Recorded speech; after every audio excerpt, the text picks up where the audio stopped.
Yeah, welcome everyone.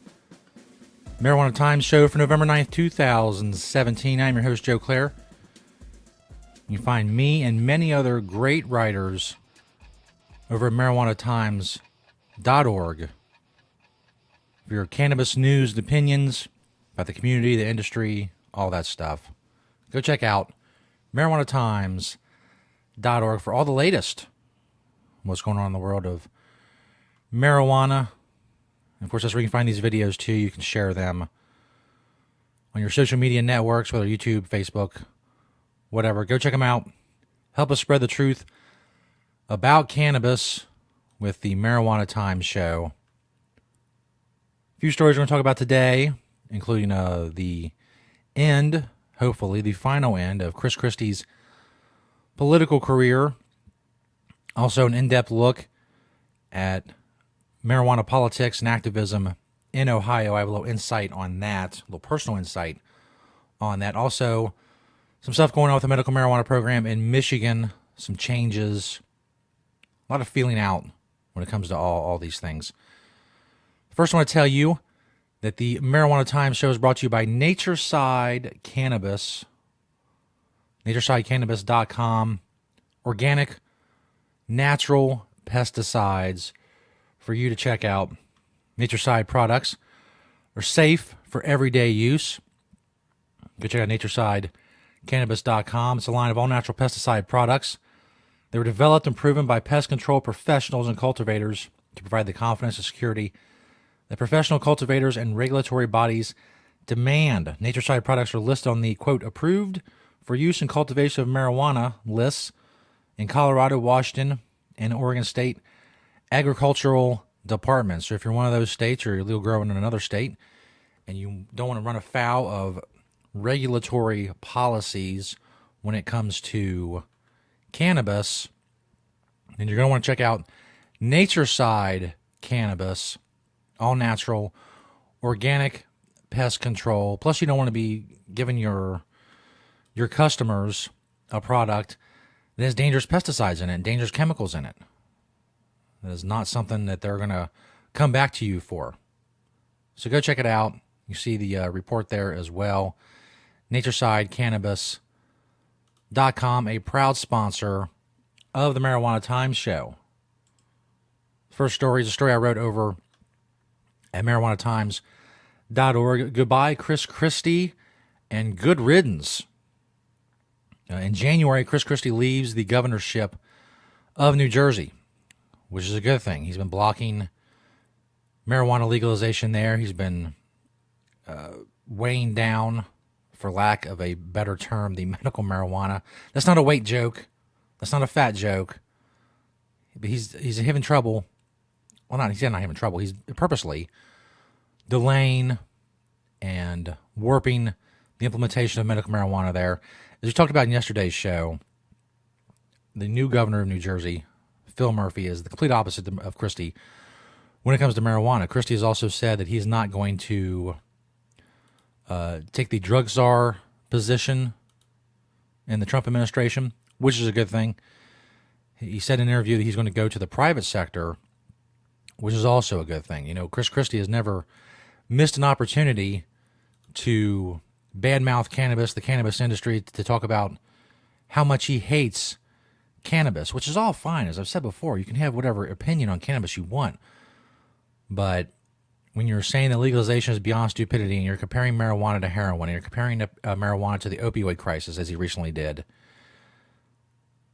those are ignorant opinions, but they're the ignorant opinions that they have power behind them because he's the governor of New Jersey and he was the chair of the President's Opioid Commission and so on. So when you have power to implement your ignorant policies, that's a problem. So goodbye, Chris Christie. Hopefully he doesn't come back. We can always hope that we're done with Chris Christie as a political entity. Go to the private sector. Go make money, as he said in an interview. That's fine. That's great. Just go. Go do that. Go somewhere where your ignorant opinions about marijuana won't have the force of law and you won't have any power to implement those ignorant opinions.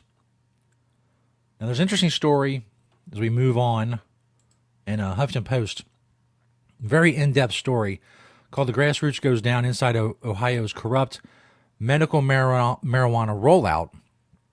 It's a very long story you can go check out at Huffington Post, and it's also linked in the description of this video. It goes back to the medical marijuana rollout, the Ohio Rights Group, Issue 3, all of that. There's a few things I want to say about this. There's three things, actually, that I want to say about this story. First of all, if you're worried about corruption and you're worried about only rich people making money from marijuana and growing marijuana, especially places like Ohio, you need to take that up with your officials, government officials.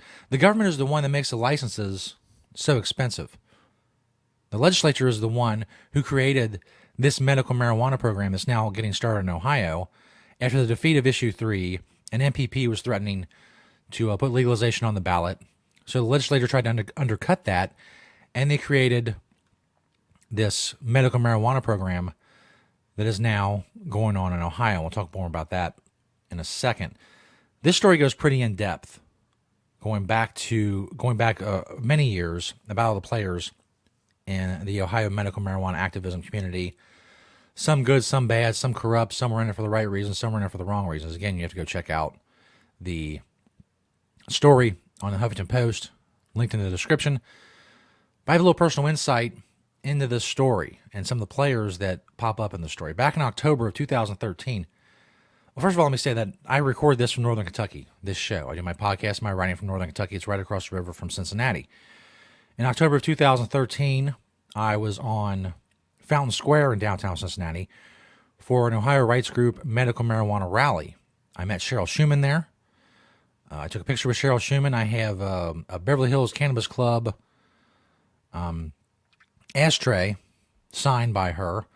Met her, talked to her. Also met John Pardee, who's mentioned in the story as well, who was the current chairman then, or president or whatever, of the Ohio Rights Group, which was trying to get medical marijuana passed and get enough signatures to get medical marijuana on the ballot for 2014 in Ohio. Apparently there's a lot of behind-the-scenes stuff that I wasn't privy to, according to this story, that was going on. I did see some of it. I talked to John Pardee about, doing social media stuff and supporting Ohio Rights Group, which I did, and trying to raise money for them, and all of that. But after that, the split between the Ohio Rights Group and Pardee and Schumann, and the attacks that came at Cheryl Schumann online, I got a lot of that as well because I supported Cheryl Schumann. I still do. I've never seen her do anything or say anything that was so offensive to me that I wouldn't give her support. She supported this community. She's done a lot for this community. And I got a lot of flack for that online. Mickey Martin is mentioned in this story. Him and his cohorts came after me pretty hard in various places online, the live chat of my podcast, all kinds of places. Now, Mickey Martin is no longer alive, so I'm not going to sit here and badmouth Mickey Martin. That can be for other people to do. But he, like I said, he's no longer alive, and he can't defend himself against anything that I would say here. Excuse me. So I'm not going to say anything. Suffice it to say that Mickey Martin was not a fan of mine. He was not a fan of Cheryl Schumann. Again, most of that's in the story. You can go check that out. It also goes into Issue 3. Issue 3 went down to massive defeat in the fall of 2015. I was a huge public proponent of Issue 3. I still am. And I've been proven right, by the way, since Issue 3 went down in defeat. I've been proven right. This current medical marijuana bill in Ohio is worse than the medical marijuana bill would have been under Issue 3. Not only that, Issue 3 would have created over 1,100 retail shops where any adult could have went and bought an ounce. It also would have allowed 4-plant home grow for any adult in Ohio. The current medical marijuana program in Ohio allows no smokable marijuana. You have to go through a doctor. You can't get any for any reason. And there is no home growing at all, no matter what your reason. Issue 3 would have been much better in every way than the current medical marijuana program in Ohio. And I had people attacking me as one of the few public proponents of Issue 3. Myself and Russ Belville are really the ones that come to mind when it comes to public cannabis activists and writers being publicly in favor of Issue 3. Issue 3 lost by 30 points. It got destroyed. But as I said then, and I'll say now, Everybody was saying that, oh, there's better stuff and we'll get them next year and we'll have a better bill next year. No, you won't. I said then you wouldn't, and you didn't. And I was right, and you were wrong. Issue 3 would have been much better in every way than what we have now. But that's fine. They're afraid, some people are going to get rich. But now, of course, only rich people can afford the medical marijuana licenses for growing, and big companies are the only ones that can afford it. So, legalized Ohio 2016. All kinds of people slam me online continuously, especially on Twitter, some on Facebook. I wrote story after story for who I was writing for then in favor of issue 3, and I was right. I've been proven right. It would have been much better than what we have now. The what's going on in Ohio now is better than nothing, but it's not good. It's not good. So I was right. We lost by 30 points. That's fine. Everybody knows that. But medically, recreationally, adult use-wise, whatever you want to call it, would have been much better than what's going on currently in Ohio. There would have been home growing. There would have been retail sales for all adults. There would have been a medical marijuana program as well on top of all that. But people in Ohio didn't get that. They decided issue 3, Nick Lachey was going to make too much money, and, it was only 10 growers and so on and so forth. Things that could have been fixed down the line. We never got a chance because issue 3 was destroyed. And so we're stuck with this, which again is better than the status quo, but it could have been so much better. Excuse me, again. So that's where Ohio stands. Go check out that story on Huffington Post. It goes in depth into the players and the motivations and a lot of what was going on and has been going on in Ohio when it comes to medical marijuana and marijuana legalization over the last few years. The circle of people I was kind of on the periphery of, as I mentioned, and it all ended with, I'm not going to say a piss poor medical marijuana program, but not what it could have been. That's the final word that I'll say on that. I was right about issue 3, and if you're against issue 3, I'm talking to you, whoever you are, you're wrong. Whatever. I was right. Nothing better was coming, and nothing better did come. Moving on to this last story. Speaking of medical marijuana, this is from MLive.com. Michigan won't pressure medical marijuana dispensaries to close after all. Apparently what was going to happen was that the Bureau of Medical Marijuana Regulation declared the marijuana shops open after December 15th could face impediment to licensure if they did not close down, which makes no sense.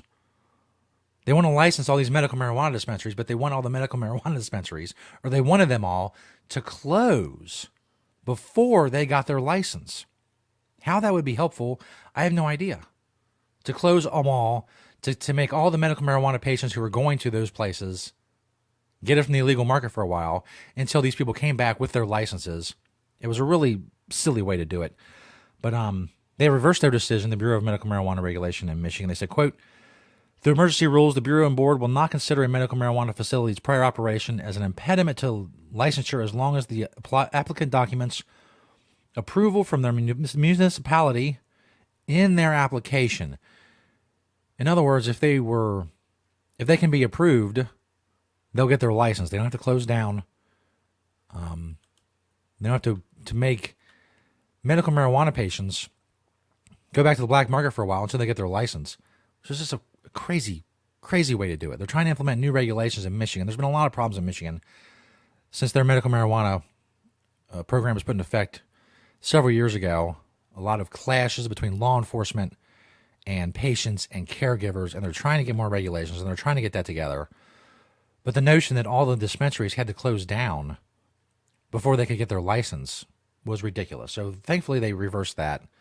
That's good for medical marijuana patients in Michigan.